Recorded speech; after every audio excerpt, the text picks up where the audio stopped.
for the kingdom, part one. We're going to talk about the character of the queens. Amen. The character of the queens. And we're going to the book of Esther. The book of Esther. The first chapter. I want to ask you a question, ladies. Are you a Vasti? Are you an Esther? I would ask your husbands, but I don't want to start any stuff. Yeah, I know you. I don't want us to be put in a doghouse by husbands saying, I know they're Vasti. No. I don't want to start anything.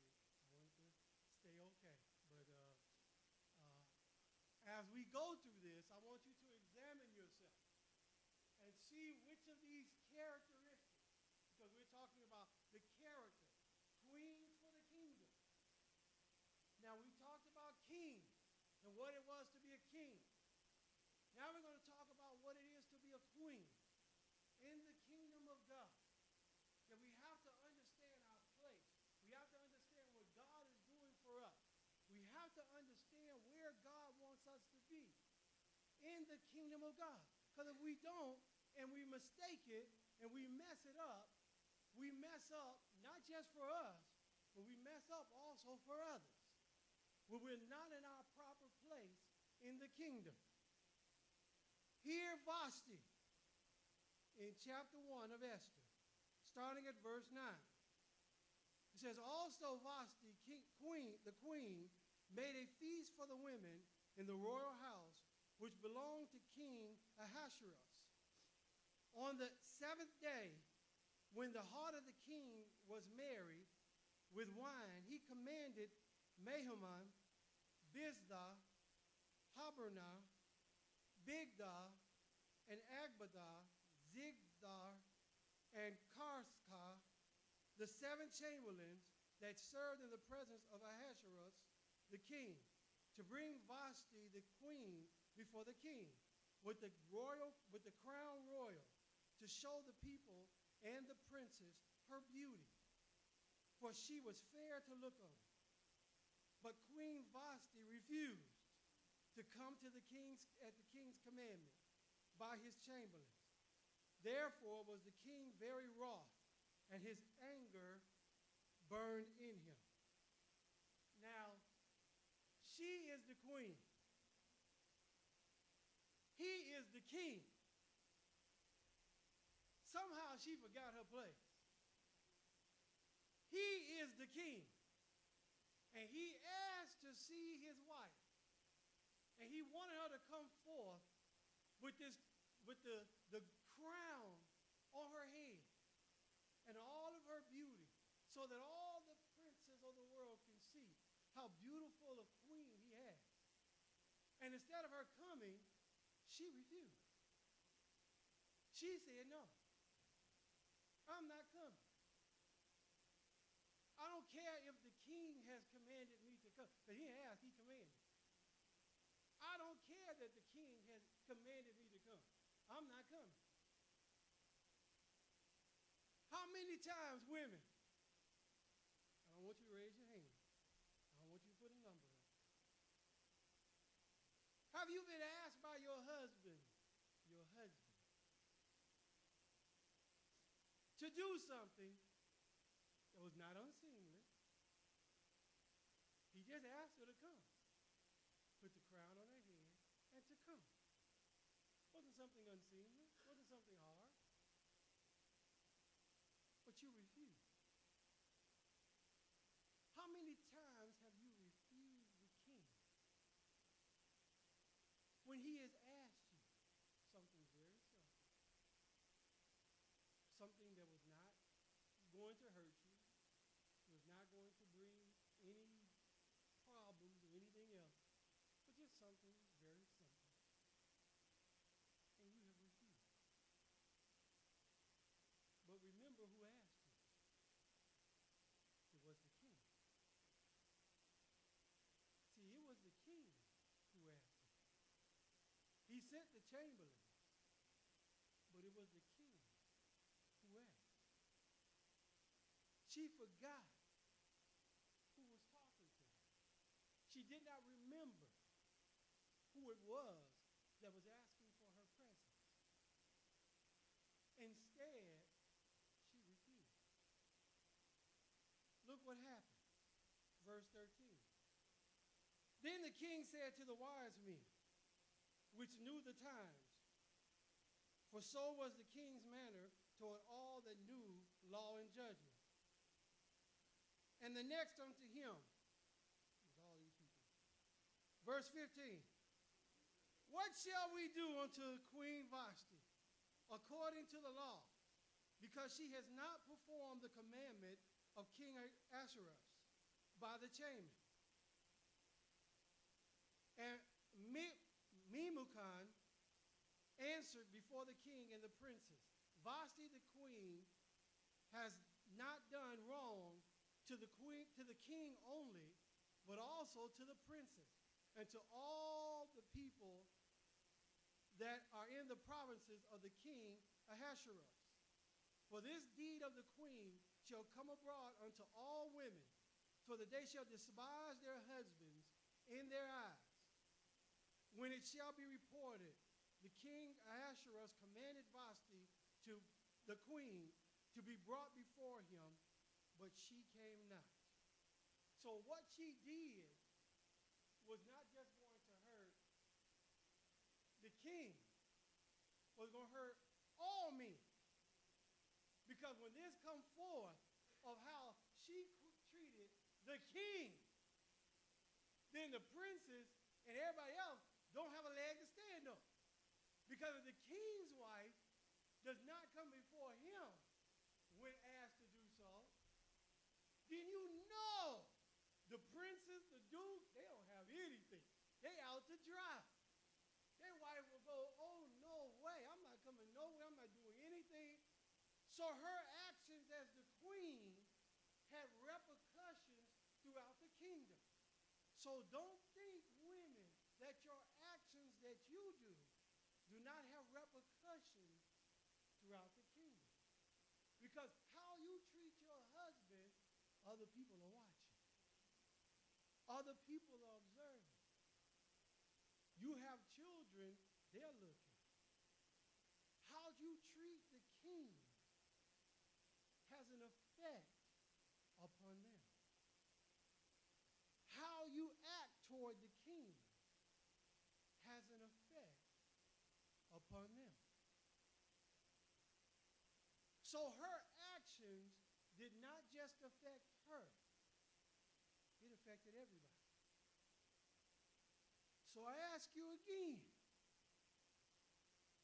which one are you?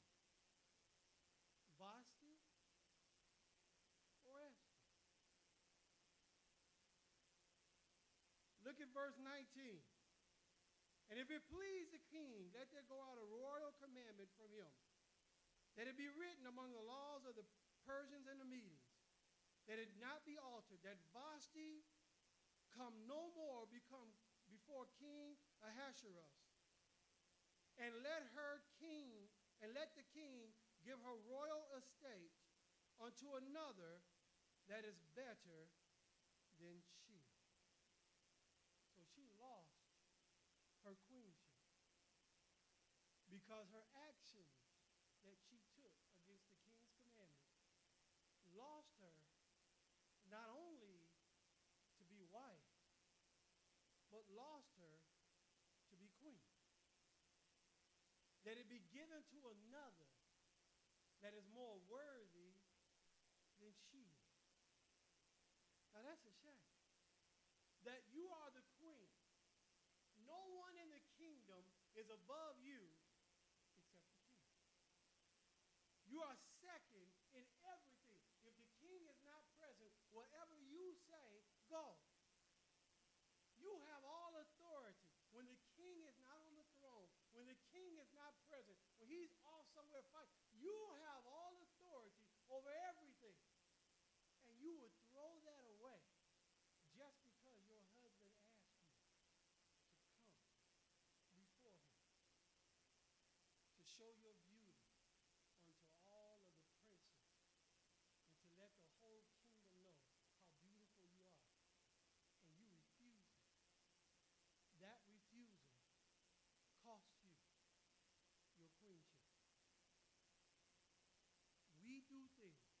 in the kingdom that cost us our queenship.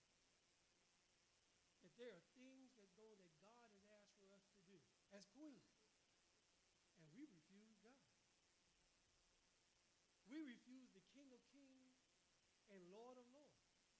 And we say we belong to him. Yet we refuse him. We say no to him. We say we're not going to come to him. We refuse to be what he would have for us to be. And we would lose our queenship over the fact that we refuse to submit and to come before our King as he has asked us to come. Something so simple, something so easy could cost us. So a decree went out, and they took in all of these ladies, and they brought them virgins before the chamberlain, and they gave them a makeover for a year. And one of the women was Esther. In his second chapter of Esther, the 9th verse, after she had gone through all this, each one would come before the king and would spend a week before the king. And it said in verse 9, and the maiden pleased him, and she obtained kindness of him. And he speedily gave her things for purification, with such things as belonged to her, and 7 maidens, which were meet to be given her out of the king's house. And he preferred her and her maids unto the best place of the house of the women.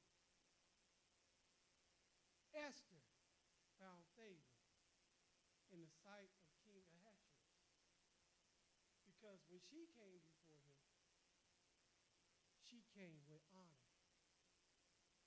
And he didn't want her out of his presence. So he quickly went and got everything of purification that was needed in order for her to be ready to be his wife. He speedily made ready. Now all these others had come before him. He didn't find the greatest of pleasure. But when Esther came, she found pleasure in his sight. She was pleasing unto him. She was great company.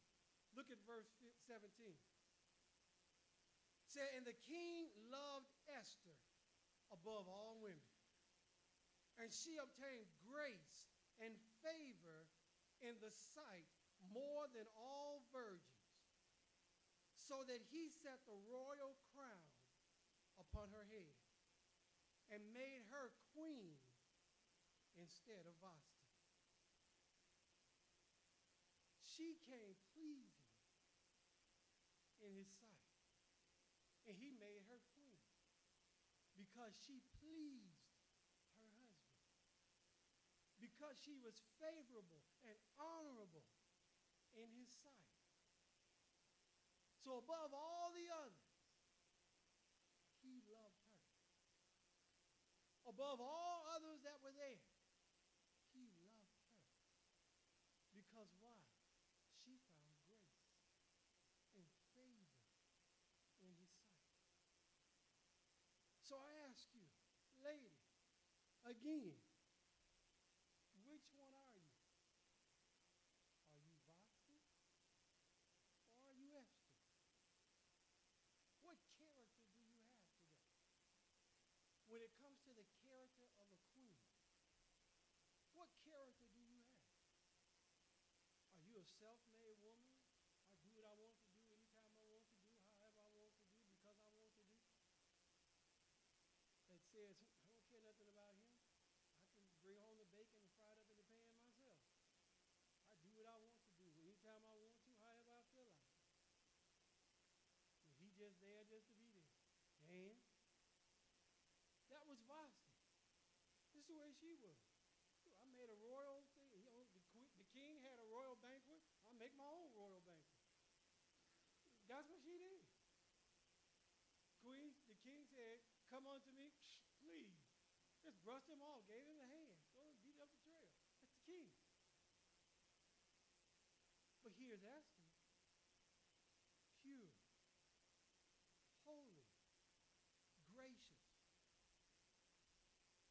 And when she comes before the king, she is so gracious that she finds favor in his sight.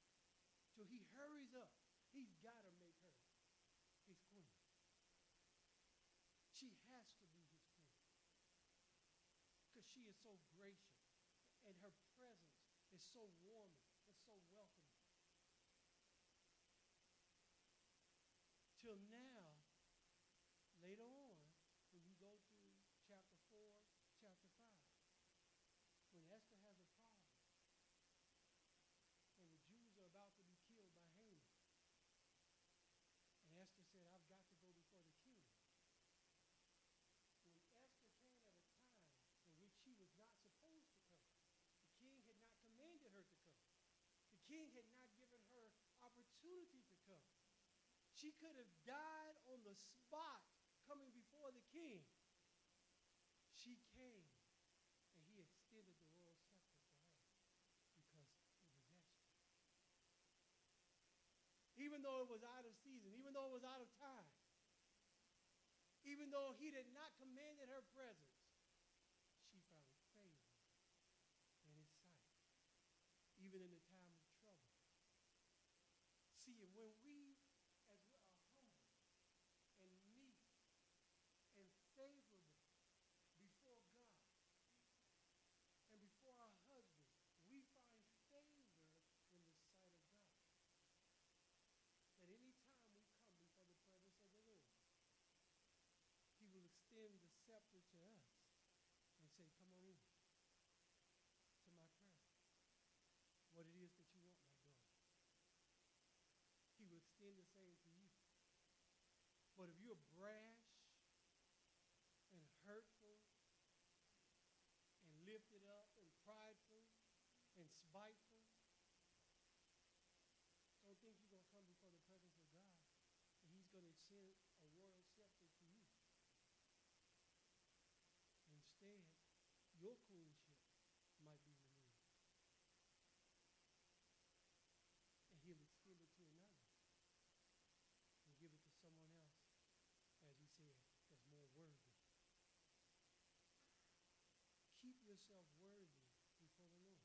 That's the character of a queen. The character of a queen is one that finds favor in the sight of the king. That's meek, that's humble, that has a spirit about her that the king finds pleasure in.